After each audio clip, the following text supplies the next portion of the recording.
जय हिंद दोस्तों, आप सभी का स्वागत है एक बार फिर से आपके अपने यूट्यूब चैनल यूनिक ज्ञान में। आज हम MA first semester political science paper 4 का चैप्टर सेकंड देखेंगे, जिसमें हमें पढ़ना है लोक प्रशासन का स्वरूप तथा प्रकृति के विषय में। इसके पहले हमने चैप्टर फर्स्ट आपको बता दिया है, जिसमें हमने लोक प्रशासन का अर्थ समझ लिया था एवं उसके विषय क्षेत्र को, उसकी परिभाषा को अच्छे से समझ लिया था। इसमें हमें स्वरूप तथा प्रकृति के बारे में पढ़ना है। अगर आपने चैप्टर फर्स्ट नहीं देखा हो तो चैनल पर विजिट कीजिए, आपको प्लेलिस्ट मिल जाएगी BA first semester political science paper 4 classes के नाम से, जहां पर आपको सबसे पहले सिलेबस देखने को मिलेगा और उसके बाद आपको फर्स्ट चैप्टर भी देखने को मिल जाएगा और नेक्स्ट क्लासेस ऐसे ही करवाई जाएंगी, जिससे सभी उस प्लेलिस्ट में ऐड कर दिया जाएगा और आपका पूरा सिलेबस कंप्लीट कराया जाएगा। लोक प्रशासन का स्वरूप क्या होता है, प्रकृति क्या होती है, अर्थात हम इस चैप्टर में देखेंगे। प्रकृति में हम देखेंगे कि लोक प्रशासन जो है विज्ञान है या कला है। लोगों के अर्थात विभिन्न जो विद्वान हैं उनके बीच में मतभेद है। कुछ विद्वान ऐसे हैं जो कि लोक प्रशासन को एक विज्ञान मानते हैं, परंतु कुछ ऐसे भी विद्वान हैं जो लोक प्रशासन को कला मानते हैं। और अलग अलग विद्वानों ने, विज्ञान न मानने वालों ने, विज्ञान न होने का जो है अपना सिद्धांत दिया हुआ है, उन्होंने अपनी बातें रखी हुई हैं। और जो नहीं मानते हैं वो तो रखे हैं, जो विज्ञान मानते हैं, लोक प्रशासन को विज्ञान मानते हैं, वह उसे सिद्ध करते हैं कि किन कारणों से इसे विज्ञान कहा जा सकता है। इन सभी चीज़ों के बारे में हम इस चैप्टर में देखेंगे। अगर आप चैनल पर नए हैं तो चैनल को सब्सक्राइब कीजिए, अपने दोस्तों के पास अवश्य शेयर कीजिए, वीडियो लाइक कीजिए और कमेंट करके वीडियो लेक्चर पूरा देखने के बाद कुछ भी ना समझ में आए तो आप पूछ सकते हैं, आपको कमेंट में बताया जाएगा। तो चलिए देखते हैं ये मैं फर्स्ट सेमेस्टर की ये सेकंड क्लास, जिसमें हमें लोक प्रशासन का स्वरूप तथा प्रकृति पढ़ना है, अर्थात लोक प्रशासन कला है या विज्ञान, हम इस चैप्टर में जानेंगे। हमने आपको पहले ही बताया कि लोक प्रशासन तो आपने पढ़ा होगा पहले बीए में, परंतु यहाँ पर आपको वाइड पढ़ना होगा, क्योंकि मास्टर कर रहे हैं आप किसी सब्जेक्ट में, किसी सिलेबस में, तो आपको हर एक चैप्टर लगभग 3-4 लेक्चर्स में बताए जाएंगे, अच्छे से विस्तार रूप से आपको बताया जाएगा। जैसे कि फर्स्ट चैप्टर में आपको अर्थ, परिभाषा और विशेषताएं और उसके विषय क्षेत्र को बताया गया था। तो लोक प्रशासन जो है वो विज्ञान न मानने वाले विद्वान जो हैं, गंभीर आपत्ति उन्होंने की हुई है, जिनमें से कौन कौन है, Waldo, Graham Wallas, Robert Dahl, Morris Cohen, L D. White, Finer, ये सभी जो हैं लोक प्रशासन को विज्ञान न मानने वाले विद्वान हैं। इन्होंने गंभीर आपत्ति जताई हुई है कि लोक प्रशासन को विज्ञान न कहा जाए। मोरिस कोहन ने क्या लिखा हुआ है, लोक प्रशासन को विज्ञान की श्रेणी में रखा ही नहीं जा सकता, जिसका समर्थन करते हुए फाइनर महोदय ने भी लिखा है कि लोक प्रशासन को किसी भी कीमत में विज्ञान का स्तर प्रदान नहीं किया जा सकता। वहीं दूसरी ओर Woodrow Wilson, Willoughby, Charles Beard, Merson, Bernard, Luther Gulick, Taylor, Simon Pfiffner, Riggs आदि ऐसे विद्वान लोक प्रशासन को विज्ञान की श्रेणी में मानते हैं। अर्थात कुछ विद्वान हैं जो लोक प्रशासन को विज्ञान मानते हैं और कुछ ऐसे विद्वान हैं जो लोक प्रशासन को विद्वान नहीं मानते हैं। उन विद्वानों का नाम तो हमने जान लिया, फिर आगे हम देखेंगे ए.जी. गार्डनर महोदय क्या कहते हैं। वह कहते हैं कि विज्ञान व्यवस्थित ज्ञान का नाम है, एक ऐसा ज्ञान जो इस तरह से व्यवस्थित किया गया हो कि हम उसका प्रयोग कर सकें, अर्थात किसी विषय विशेष से संबंधित उस संचित ज्ञान को जो क्रमबद्ध निरीक्षण, अनुभव और अनुशीलन द्वारा प्राप्त की गई हो तथा जिसे समायोजित, सुव्यवस्थित, वर्गीकृत कर लिया गया हो, वह विज्ञान ही कहलाता है। उन्होंने विज्ञान होने के कुछ तर्क भी दिए हैं। उन्होंने बताया विज्ञान वो होता है, विज्ञान जो होता है वो प्रयोगात्मक एवं पर्यवेक्षणात्मक होता है। विज्ञान के नियम तथा निष्कर्ष सदैव सत्य होते हैं। विज्ञान में भविष्यवाणी करने की क्षमता पाई जाती है। ये विभिन्न तर्क दिए हैं जिन्होंने विज्ञान माना है लोक प्रशासन को। अपने जो है विज्ञान की परिभाषा पढ़ा होगा तो विज्ञान में बताया गया है, सुसंगठित, सुव्यवस्थित, क्रमबद्ध ज्ञान को क्या कहा जाता है, विज्ञान कहते हैं। उसमें आप आकर 11th-12th क्लास में एक और लाइन जुड़ी होगी आपके परिभाषा में, जो प्रयोगों और परीक्षणों पर आधारित है, अर्थात जो प्रयोग किया जा सके, जो जिसका एक प्रकार से अनुभव करके उसका जो रिजल्ट है उसे बताया जा सके, साथ ही साथ जिसके निष्कर्ष सदैव सत्य हों, या वह विज्ञान कहलाता है जिसमें भविष्यवाणी करने की क्षमता पाई जाती है। ये तो हमने अभी तक क्या देख लिया कि कौन कौन से विद्वान हैं जो विज्ञान मानते हैं लोक प्रशासन को और कौन नहीं मानते हैं। अब उन्होंने तर्क क्या दिया है उसको हम देखेंगे। लोक प्रशासन को विज्ञान जो नहीं मानते हैं उन्होंने क्या तर्क दिया है उसको सबसे पहले हम जानेंगे। जो विद्वान लोक प्रशासन को विज्ञान नहीं मानते उनका दावा है कि विषय की अध्ययन सामग्री बड़ी अस्पष्ट है।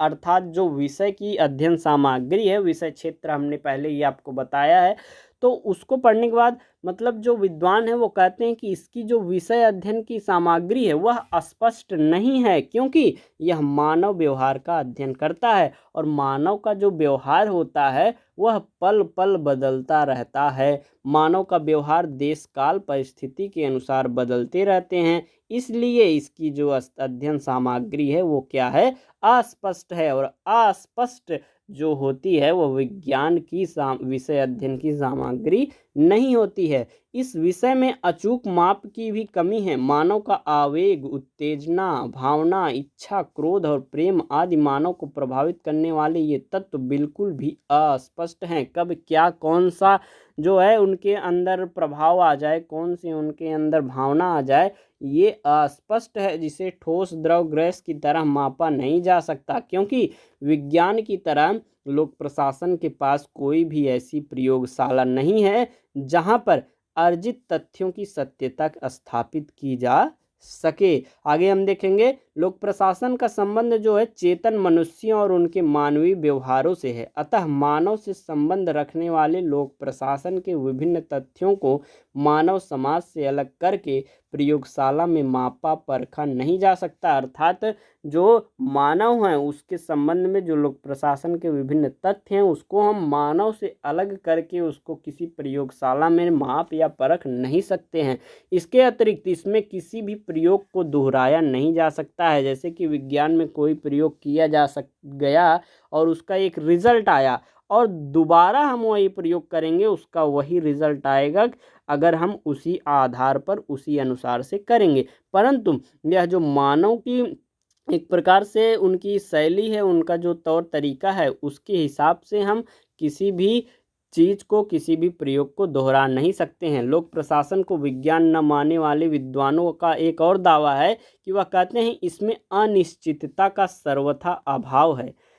अन्य सामाजिक विज्ञानों की तरह लोक प्रशासन को निश्चितता की कटौती पर कसा नहीं जा सकता। इसके विपरीत विज्ञान के नियम तथा निष्कर्ष सदा सत्य होते हैं। विज्ञान के जो नियम होते हैं, निष्कर्ष होते हैं, सदा सत्य होते हैं, परंतु यहाँ पर मानव के व्यवहारों के अनुसार जो यहाँ पर निष्कर्ष निकलते हैं वह परिवर्तनशील रहते हैं, इसलिए यह इसमें निश्चितता नहीं पाई जाती है। जैसे कि 2 और 2 का योग 4 होता है, 2 भाग हाइड्रोजन और 1 भाग ऑक्सीजन मिलाकर हमेशा पानी बनता है, किंतु लोक प्रशासन के नियम एवं निष्कर्षों में बड़ा ही मतभेद पाए जाते हैं। अर्थात कोई भी एक व्यवस्था हुई, उसमें एक रिजल्ट आया, परंतु हम उस रिजल्ट को उसी अनुसार फिर से नहीं ला सकते हैं। उदाहरण के लिए जैसे कि भारत में जिला स्तर पर चिकित्सा अधिकारी उद्योग अथवा कृषि विभाग जिला कलेक्टर के नियंत्रण में रहते हैं तथा उनसे आदेश प्राप्त करने के बाद चिकित्सा, उद्योग, कृषि विभाग के समस्त कर्मचारी अपने विभाग के उच्च अधिकारियों के नियंत्रण में रहते हैं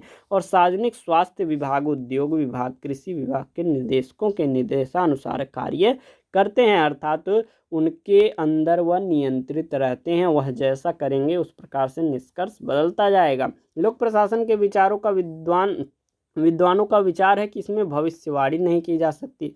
हमने ऊपर आपको बताया था क्या क्या विज्ञान होने की शर्तें उन्होंने बताई थी, उस हिसाब से विज्ञान जो होता है वह भविष्यवाणी कर सकता है, परंतु इसमें लोक प्रशासन के विद्वान जो हैं वह कभी भी अपने विचारों से भविष्यवाणी नहीं कर सकते हैं। विज्ञान में कार्य एवं कारणों के आधार पर भविष्यवाणी कर सकते हैं। उपस्थित तथ्यों के विश्लेषण के आधार पर यह बताया जा सकता है कि क्या परिणाम निकलेगा, गणना करके बताया जा सकता है कि सूर्य ग्रहण एवं चंद्र ग्रहण कब लगेगा, लेकिन इसमें इस तरह की भविष्यवाणी संभव नहीं है, जिसका कारण यह है कि लोक प्रशासन मानव की प्रशासकीय समस्याओं का अध्ययन है। लोक प्रशासन क्या है? प्रशासकीय समस्याओं का अध्ययन है। ऐसा कौन मानते हैं? वो विद्वान जो लोक प्रशासन को विज्ञान नहीं मानते हैं। इसीलिए डॉक्टर अवस्थी ने लिखा है कि मानवीय क्रियाओं से संबंधित होने के कारण लोक प्रशासन के नियम कम विश्वसनीय हैं, क्योंकि मानवीय क्रियाकलापों से ऐसे मुख्य उद्देश्यों के बारे में बहुत कम ज्ञान होता है जिसमें विश्वास किया जाए। और डॉक्टर MP शर्मा क्या कहते हैं, वह लिखते हैं कि इन तर्कों के प्रधान उद्देश्य यह सिद्ध करता है कि लोक प्रशासन के बारे में ही नहीं बल्कि समस्त सामाजिक अध्ययनों के बारे में निकाला जा सकता है। तथापि जब तक सामान्य व्यवहार में अन्य सामाजिक अध्ययनों के लिए विज्ञान शब्द का प्रयोग होता है, तब तक लोक प्रशासन को भी विज्ञान मानने में कोई आपत्ति नहीं होनी चाहिए। इसी तरह रॉबर्ट डहल महोदय कहते हैं कि लोक प्रशासन के अधिकांश सिद्धांत जो हैं अनुमानित होते हैं और उनके विज्ञान होने का दावा जो प्रकृति के पूर्व धारणाओं से उत्पन्न होती है, आधुनिक काल में सहज ही मान्य नहीं हो सकता। ये तो बात हुई जो कि विज्ञान नहीं मानते हैं। जो लोक प्रशासन को विज्ञान मानते हैं वह बहुत ही अच्छा तर्क देते हैं। एक प्रकार से आपको समझने में थोड़ा डिफ़िकल्टी हो सकती है, बस ध्यान से आपको सुनते रहना है। आपको बताया गया है कि नोट्स आपको टेलीग्राम चैनल पर दिया जाएगा, वहाँ से डाउनलोड करके आप रिवीजन कर सकते हैं। तो वहाँ से आप रिवीजन कीजिए, अच्छे से आप तैयारी कर लीजिए, अच्छे से समझ में आएगा। तो जो विद्वान जो विज्ञान नहीं मानते हैं वह क्या कहते हैं, लोक प्रशासन को विज्ञान की श्रेणी में जो मानते हैं वह कहते हैं कि विज्ञान में श्रेणी में रखने वाले विद्वानों का विचार है कि इसमें विज्ञान के सारे लक्षण विद्यमान हैं। जो मानते हैं वह क्या कहते हैं, सारे लक्षण विद्यमान हैं। कैसे? विज्ञान के लक्षण के बारे में मर्सन महोदय ने लिखा है कि विज्ञान अनुसंधान एवं पर्यवेक्षण है। अनुसंधान एवं पर्यवेक्षण को सारणीबद्ध, वर्गीकृत तथा सुसंबद्ध किया जाता है। यथार्थ विज्ञानों का विषय क्षेत्र जो है सुनिश्चित होता है। ये तो उन्होंने विज्ञान के बारे में बताया। तथा उसके भीतर ऐसे तथ्य होते हैं जिन्हें अध्ययन के लिए अलग अलग किया जा सकता है, जिनमें एक जैसी स्थितियां पाई जाती है, आपत्ति भी उठाई जा सकती है। लेकिन अब लोक प्रशासन में इन स्थितियों का सर्वथा अभाव रहता है, अर्थात भिन्न भिन्न स्थितियां का अभाव रहता है। उसके तथ्यों को अलग करके नहीं देखा जा सकता तथा निष्कर्षों की सच्चाई को परखने के लिए नए सिरे से प्रयोग करना संभव नहीं है। किंतु सामाजिक विज्ञानों तथा कथित यथार्थ विज्ञानों का अंतर उनके किसी मूलभूत अंतर पर आधारित नहीं है, बल्कि वह उनके विषय क्षेत्र के संयोग, उनके पारस्परिक संबंध, जटिलता और निष्कर्षों को अपेक्षित निष्कर्षता पर आधारित है। जीव विज्ञान गणित से भिन्न है, वह बताते हैं, क्योंकि उसकी विषय वस्तु के बारे में पर्यवेक्षण करना कठिन होता है तथा उसके तथ्यों में पारस्परिक संबंधों को निर्धारण 100% नहीं हो सकता। लोक प्रशासन का विज्ञान और कठिनाइयाँ प्रस्तुत करता है। लोक प्रशासन का जो विज्ञान है और भी कठिनाइयाँ प्रस्तुत करता है, किंतु कई वर्षों में पर्यवेक्षण और अनुभव के आधार पर निश्चित तथ्यों का एक समूह प्रकट हो सकता है और इस समूह के आधार पर वैज्ञानिक तथ्य निकाला जा सकता है। अर्थात इनका कहना है लोक प्रशासन के विषय में अगर हम कई वर्षों तक जानकारी लें और अनुभव के आधार पर हम बता सकते हैं कि इस स्थिति में क्या रिजल्ट निकलेगा, अर्थात भविष्यवाणी भी काफ़ी हद तक किया जा सकता है। लोक प्रशासन के बारे में कुछ विद्वान इसमें काफ़ी निश्चितता और यथार्थता का दावा करते हैं। उनका विचार है कि लोक प्रशासन के निष्कर्ष भले ही प्रशासक को यह न बता सकें उसे क्या निर्णय लेना चाहिए, किंतु उन्होंने इनकी सुनिश्चितता अवश्य प्राप्त कर ली है कि वे गलत मार्ग अपनाने के लिए हमेशा सावधान रहेंगे। उनका कहना है कि एक प्रशासक है वह यह नहीं बता सकता कि हमें यही निर्णय लेना चाहिए, लेकिन उतना ज्ञान प्राप्त वह कर चुका है कि वह यह बता सकता है कि यह मार्ग गलत है, इस मार्ग को हमें नहीं अपनाना चाहिए। इसीलिए चार्ल्स वियर्ड ने लिखा हुआ है कि लोक प्रशासन के क्षेत्र में ऐसे नियमों और सूत्रों का विकास हो गया है जिनके बारे में अनुभव के आधार पर यह कहा जा सकता है कि वे व्यवहारिक प्रयोग में लाए जा सकते हैं। अनुभव से यह सिद्ध होता है कि प्रशासन के क्षेत्र में विशेषज्ञ नित्य असंख्य पूर्वानुमान लगाते हैं तथा जब जब उनकी उपेक्षा की जाती है परिणामों से पूर्वानुमान सही सिद्ध होता है। हम इस तथ्य से परिचित हैं कि जब आय व्यय लेखा विधि अथवा लोक सेवा के बारे में प्रशासकीय सिद्धांतों की अवहेलना की जाती है तो कितने भयंकर परिणाम सामने आते हैं। इसीलिए चार्ल्स वियर्ड ने लिखा है कि यदि विज्ञान से तात्पर्य ऐसी विचार प्रक्रिया से है जिसके अंतर्गत प्रत्येक विशिष्टता की कोई गणितीय प्रक्रिया निहित की जा सके और सभी विशिष्टताओं और प्रक्रियाओं के आकलन समीकरण के रूप में समुचित ढंग से दर्शाया जा सके, तब तो प्रशासन विज्ञान नहीं है। इन अर्थों में तो केवल वह खगोलीय भौतिक को ही विज्ञान की संज्ञा प्रदान की जा सकती है। दूसरी ओर यदि विज्ञान शब्द का प्रयोग उस यथार्थ ज्ञान भंडार के लिए किया गया हो जो अनुभव एवं पर्यवेक्षण द्वारा प्राप्त किया जाता है अथवा उन नियमों के समूहों के लिए किया जाता है जो अनुभव से प्राप्त किए गए हैं तो जिनके बारे में भविष्यवाणियां किए जा सकते हैं, निश्चित ही लोक प्रशासन उतना ही विज्ञान है जितना कि अर्थशास्त्र, मनोविज्ञान, जीव विज्ञान जो कि इतिहास और राजनीति की तुलना में अधिक विज्ञान हैं। आगे हम देखेंगे, ये तो हमने बात कर ली लोक प्रशासन को विज्ञान मानने वाले और विज्ञान न मानने वाले को। कुछ ऐसे भी विद्वान हैं जो लोक प्रशासन को एक कला मानते हैं, और कला किस रूप में मानते हैं हम इसको देखेंगे। प्रायः यह माना जाता है कि जो विषय विज्ञान की श्रेणी में आता है वह कला नहीं हो सकता, क्योंकि विज्ञान एक व्यवस्थित ज्ञान है और कला व्यवस्थित अभ्यास है। किंतु लोक प्रशासन के बारे में यह बातें लागू नहीं होती हैं कि विज्ञान भी है यह और कला भी। यह कभी भी लागू नहीं हुआ कि कोई बोले कि विज्ञान कला भी है और विज्ञान मतलब यह लोक प्रशासन जो है कला भी है, लोक प्रशासन जो है विज्ञान भी है। अगर हम कोई भी व्यवस्थित क्रिया जिसे करने के लिए कौशल की आवश्यकता होती है वह कला कहलाती है। अगर हम कोई भी क्रिया करें, व्यवस्थित क्रिया करें जिसको करने में हमें टैलेंट की, कौशल की आवश्यकता होती है, वह क्या कहलाती है? कला कहलाती है। तो कला पूर्णतः व्यवहारिक होती है। लोक प्रशासन का भी एक व्यवहारिक पहलू है। सरकार के विभिन्न अंगों की कार्यप्रणाली, शासन का संचालन आदि एक व्यवस्थित क्रिया है जिसमें कौशल की आवश्यकता होती है। कौटिल्य, अकबर, टोडरमल, बिस्मार्क, सरदार पटेल, इंदिरा गांधी, नरेंद्र मोदी जैसे प्रतिभाशाली प्रशासकों ने अपने शासन कौशल से चमत्कार करके दिखाया है और उनके प्रशंसक पूरे समाज में उन्हें महानतम कलाकारों की श्रेणी में रखा है जो लोक प्रशासन के अंतर्गत आते हैं। जैसे कि आपने गांव में भी बात करते हुए सुना होगा कि जैसे कि आपका कोई जिला पंचायत है या प्रधान है, वह कई वर्षों से प्रधान होता आ रहा है। अब उसके बारे में लोग क्या बात करते हैं कि यह जो है इसके पास प्रधानी करने की एक कला है, वह अच्छे से प्रधानी को कर ले रहा है। तो कला इस शब्द में, इस अभिप्राय में यहाँ पर लोगों ने भी कहा है कला की यह प्रकृति है जिस वस्तु पर उसका प्रयोग किया जाता है उसे सुंदर बना देती है। जैसे कि चित्रकला से दीवार सुंदर होती है और नृत्य एवं गायन से मनुष्यों को मन को मोह लेती है, इसी प्रकार जो लोक प्रशासन भी एक कला है जो जनता को सुखी समृद्ध बनाने के लिए प्रयुक्त होता है। कला जन्मजात गुण होती है और उसे सीखी भी जाती है। मतलब कुछ लोगों को कला जो है वह बचपन से ही मिली होती है, जन्मजात मिली होती है। जैसे कि कुछ लोगों की आर्ट बहुत अच्छी होती है, कुछ लोग की विज्ञान पढ़ने की, कुछ लोग मैथ्स लगाने में दिमाग बहुत तेज होता है। तो कुछ जन्मजात होते हैं, कुछ आकर यहाँ पर सीखते हैं। तो कुछ लोग जन्म से कलाकार होते हैं, कुछ लोग सीख कर अपने ये गुण विकसित कर लेते हैं। ठीक उसी प्रकार कुछ लोग जन्मजात अच्छे प्रशासक होते हैं और कुछ अच्छा प्रशासक बनने के लिए प्रशिक्षण, अनुभव और अभ्यास की आवश्यकता होती है। जैसे कि हम बात करें IAS अधिकारियों को राष्ट्रीय प्रशासन अकादमी मसूरी में प्रशिक्षण दिया जाता है और उसके बाद अनुभवी प्रशासकों के अधीन काम सीखकर अपने में ये गुण विकसित कर लेते हैं तथा अच्छे प्रशासक या बन जाते हैं। इसीलिए सुकरात ने क्या कहा है? सुकरात ने प्रशासन को कला मानते हुए उन्होंने आवश्यक प्रशिक्षण पर बल देते हुए बताया कि जब हम अपना जूता ठीक कराने के लिए मोची के पास जाते हैं, लकड़ी के सामान की मरम्मत कराने के लिए बढ़ई बुलाते हैं, तो राज्य रूपी जहाज के सुचालन के लिए हमें उस कला में दक्ष लोगों को बुलाना चाहिए।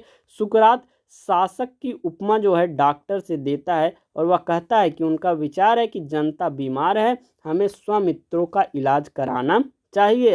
अर्थात इस राज्य रूपी जहाज को जो सुचालित, अच्छे से चालित कर ले, ऐसी कला में दक्ष लोगों को हमें शासक बनाना चाहिए। इस प्रकार आपने देखा इसकी लोक प्रशासन की प्रकृति एवं स्वरूप को, इसमें आपने देखा कुछ विद्वानों का मत है कि लोक प्रशासन जो है एक विज्ञान है, कुछ लोगों का मत है लोक प्रशासन एक कला है, और कुछ मानते हैं एक प्रकार से क्या है, वह विज्ञान नहीं है।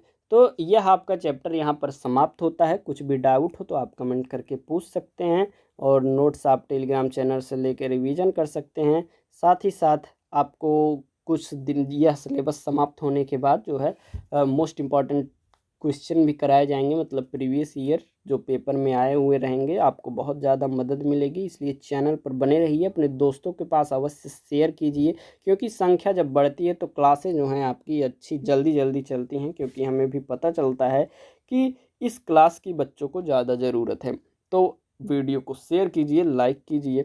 धन्यवाद, मिलते हैं नेक्स्ट क्लास में।